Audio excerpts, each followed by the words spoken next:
As the working class, we should easily be united in working towards the same economic outcome. However, I've definitely taken notice in the comments of our videos that we are so far from that.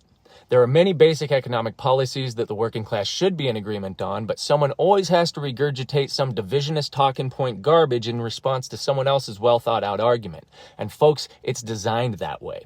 Politicians and the billionaires who bankroll them want us fighting sideways instead of upwards. That the easiest way to control people is to get them blaming the wrong enemy.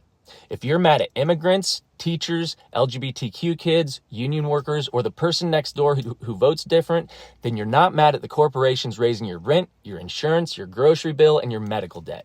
Division keeps wages low and workers weak. You can't organize if you're busy fighting your neighbor. You can't demand better pay if you think the enemy is the guy stocking the shelves instead of the CEO making 400 times his salary.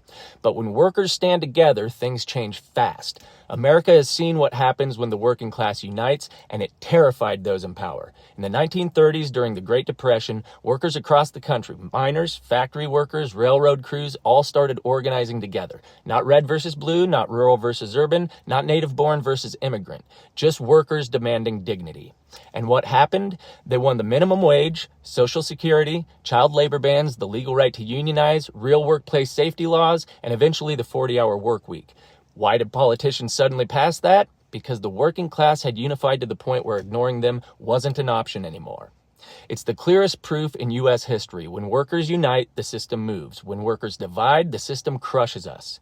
That's why culture wars exist, to distract you from the economic theft. Every election cycle, suddenly it's banning books, panic over bathrooms, and drag queens. Meanwhile, behind the curtain, they're passing tax cuts for billionaires, anti-union laws, and cuts to schools, housing, and healthcare. And many don't notice the theft. They're too busy arguing about a t-shirt logo from Target.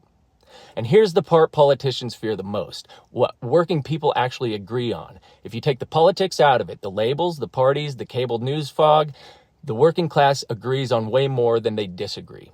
Here are 3 things almost every working person can agree on, and I've got 16 of these, but I want to hear your opinion on these 3. Number 1, strong unions raise wages, benefits, and safety.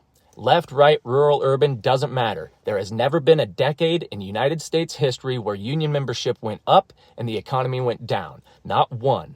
Number 2, children are our future, and every single one should be educated, fed well, be safe in school, and overall be well taken care of. This is the single best investment we make as a society. Number 3, people who work full-time should be able to afford home and groceries. That isn't radical. That's the American dream, and it's slipping away. These are not democratic